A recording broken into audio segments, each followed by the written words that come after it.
In this talk, we will look at the famous double slit experiment. We want to ask what does it actually show and what are we really forced to accept about the quantum objects like electrons and photons. We will start from classical expectations for particles and waves, which we already know, see what real experiment it does, the facts, and then connect that fact to the sorry to the quantum rule that probability comes from psi square, the function. Okay, so the double slit experiment is often called central mystery of this quantum mechanics. Sometimes we hear matter is both wave and particle, and many times observation changes reality. See, now here we will be careful. First, recall what we expect from classical particles and waves. Then we see what actually happens with electrons and photons in double slit. And finally, separate what is firmly observed from stories we sometimes tell uh, on top of what is. Correct? Okay. So in classical physics, we have to, I mean, there are clear categories.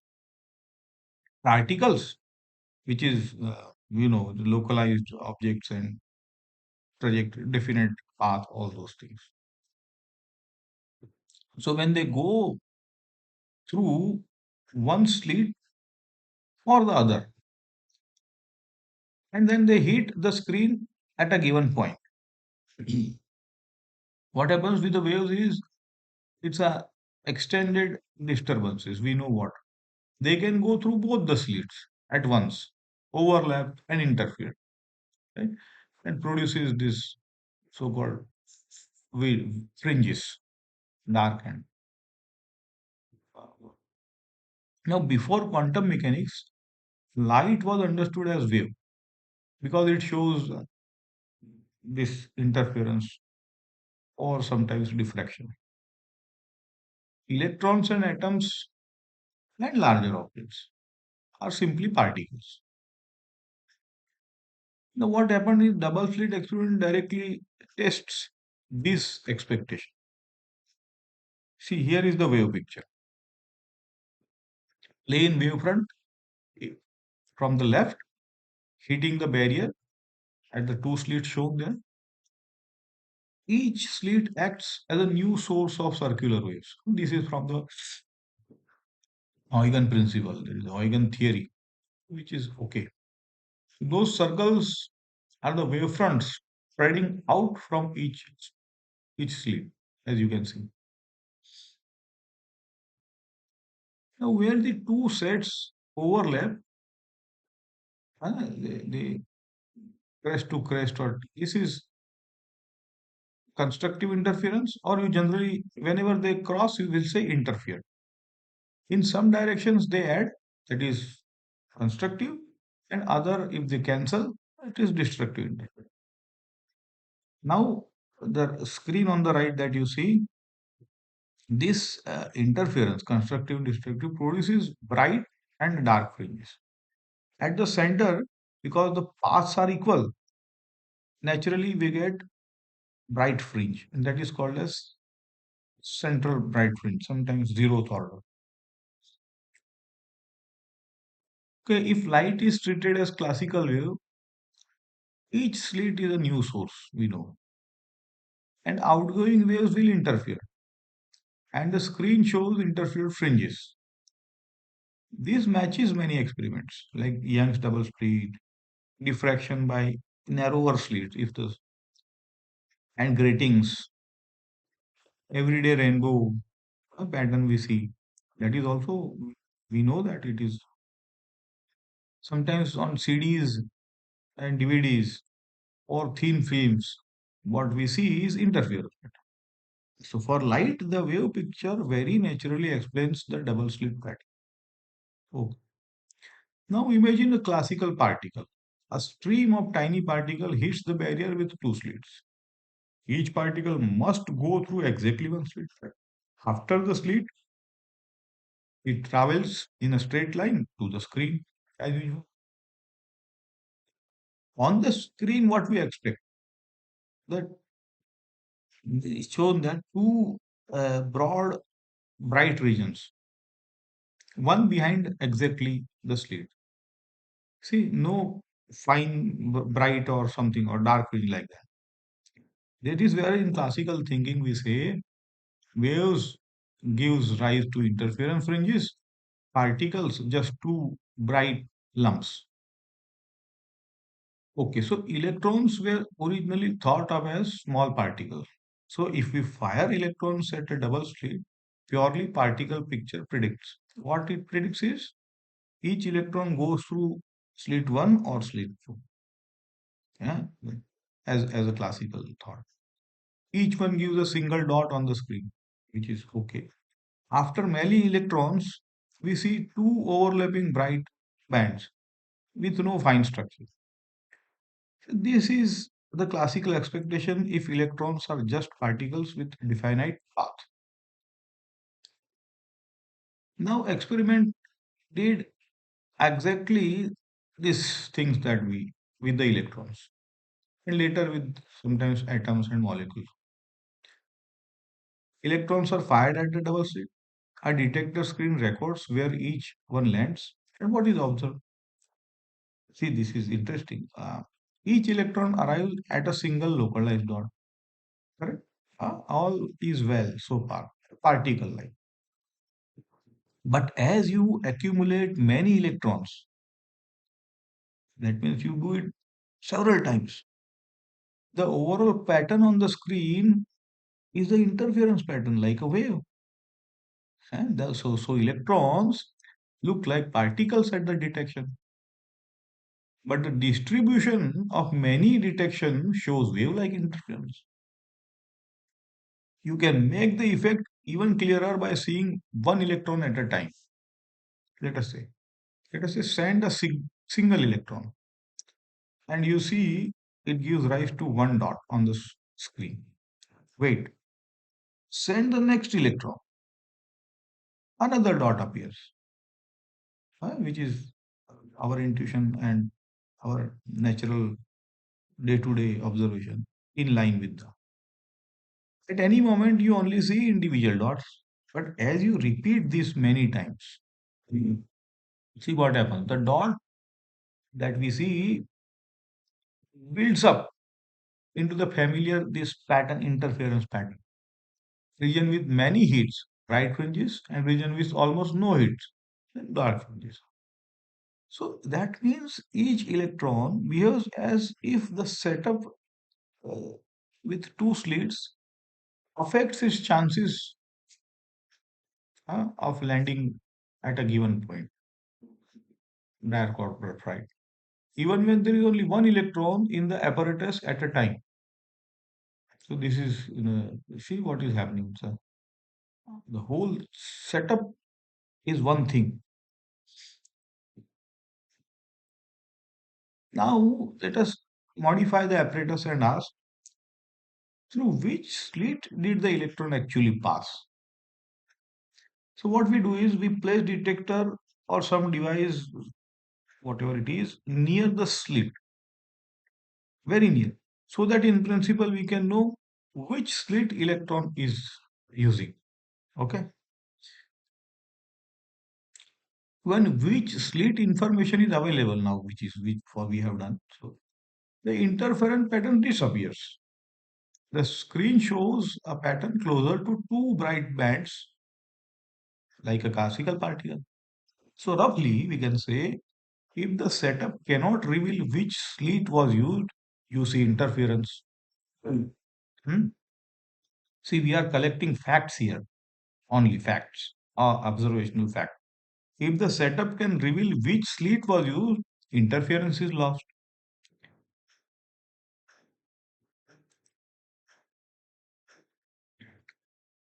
See, you often hear very strong claims based on the double slit, like the electron literally grows through both slit at once. or human observation collapses the wave function and changes the reality. Eh? These are the things that are said. It's important now to separate the data from the interpretation, facts and interpretation. See, what the experiment directly shows is as follows: localized heats on the screen, an interference pattern when which path information is not available, right? These are facts. No interference pattern when which path information is available. This is the solid experimental core. Now, stories about what the electrons really is doing in between, whether it splits, whether many world branches, whether hidden variable guides, uh, are the interpretations, right? Of you can say uh, something uh, something deeper. So different interpretation of quantum mechanics tell different stories, right? But they all agree on what the double slit actually predicts and measures. Let us recall, before we proceed, probability density. For a continuous variable, any variable, let's say x here, we often use probability density function. This slide is for a reminder, those who perhaps is not familiar. We are just revising this function, probability density. So this P of x itself is not a probability. It tells us how probability is distributed over different values of this variable, which is x here. So the probability that x lies between A and B is this probability which is between A and B, we will say mathematically is integration from A to B P of x dx. The total probability overall will be for the given x should be 1, which is So therefore, if I integrate from minus infinity to infinity, P of x should be equal to 1. In quantum mechanics, the role of P of x is played by this psi of x, this function square, modulus of square. And this P of x is equal to psi of x whole square. So psi of square is the probability density for finding the particle near the position x. This is enough to give you the little background. Now, quantum theory describes an electron with a wave function psi of x. Psi is this psi is not a physical uh, actual thing, just like the ripple you see on the water. No, it's not that. It is a mathematical object rather that is created for encoding the probabilities. And therefore there is a rule. The rule is you say probability density that we see is proportional to psi of x whole square.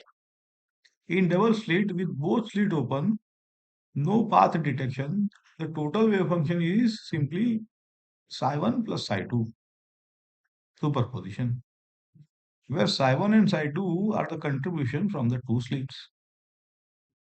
And this is just a mathematical background. Simple. Let's see how the interference appears in the probability. With both slits open, we know psi equal to contribution from both 1 and 2. The probability density will be psi square is equal to psi 1 plus psi 2 whole square. If we expand this is just to show you, it becomes psi 1 square plus this 2 times of real part of psi 1 adjoint psi 2. Okay. So it is as if if there had been only psi 1 alone, psi 1 square is the pattern from slit 1 alone. Psi 2 square is the pattern from slit. And this real part of psi1 adjoint psi2 is the interference term mathematically. Okay. The bright and dark fringes on the screen come exactly from this interference term in the probability density. We are not giving the whole mathematical uh, machinery. It is just a core idea that I'm touching upon. Okay, now we can connect this back to which path information. When the apparatus is arranged so that know which slit information exists, the wave function behaves like psi1 plus psi2 and the interference term in psi square is present. We see fringes. When the setup is such that which slit information could in principle be recorded, we know how to record with the detector environment. The interference term effectively disappears. We see no fringes. The crucial point here is it is not human consciousness that matters. See, it is the physical possibility of information about the path being available in the setup. The double slit shows that possibilities and interference depend on what information the experimental arrangement exists. So we can now summarize the contrast that the classical expectation particle defined paths, one slit or the other, two bright bands, waves go through both slit, interfere, fringe band. Classical is all good. Now, what is quantum reality? Individual detections are particle-like. The distribution of many dots, which is wave-like, shows interference. Provided we can say no path information. And the presence or absence of interference depends on the context of the measure, which we have covered. So, electrons, photons, and other quantum objects are not just classical particles or waves, right? So, therefore, we say these are quantum objects with their own rules. And I tried to show you the rules uh, in the previous slides with the psi function. So, then what then ultimately the double slit really tells us? See, it forces us to accept that quantum systems are described by wave functions. That is why I have shown you little bit of psi. Probability is given by psi square can interfere, changing the experimental setup, especially with respect to which path changes the phenomena that appears. And what it does not by itself tells us is exactly what an electron is doing between source and screen. These are different, but it does not tell. Which philosophical interpretation of quantum mechanics is correct? There are so many, and we don't know. What we see is our classical ideas of particles and waves are too limited that we can infer. At the microscopic layer, nature follows quantum rules that are probability and again context dependent. Now we have done a video on Einstein probability and God does not play dice. So this is a relevant context, I guess. The rule which this P of x is psi x square, is extremely well. It predicts the double slit pattern and many other with a great accuracy. Einstein accepted that predictions and he says it's correct. But he was uneasy about what this kind of probability means. Our interpretation here. In classical physics, probability usually comes from ignorance of hidden details. You see, meaning is clear. In quantum theory, even if we know psi completely, the individual outcome is still not fixed. Only the probabilities are. So this is behind his famous remarks to We have seen that he wrote a letter to Max Born where he says God does not play dice with the universe. So he hoped there might be a deeper, more deterministic theory underneath the quantum probabilities. We should not hurry to interpret. Today, we can partially thank to this Bell's theorem and many experiments. We know that any such deeper theory, if it is there, which is very likely, then it must be very different from the simple classical uh, hidden variables. Even if, you see, there are really deep things going in here. And the Born rule with probabilities from psi square and the patterns in the double slit are supported by the experiment. That's it. Okay. Okay. So the double slit experiment is not just a weird story. It is a very clean test of how far the classical ideas of particles and waves can go, and where we are forced to adopt genuinely the quantum description. It shows us three things. Wave function and psi square are central. That interference is about probability amplitudes, and that information and measurement does matter in a deeper way. With this picture in mind, if we take up this connected topics like de Broglie wavelength, Schrodinger equation, and later quantum measurement, uh, we can connect this to this single powerful experiment. Thank you.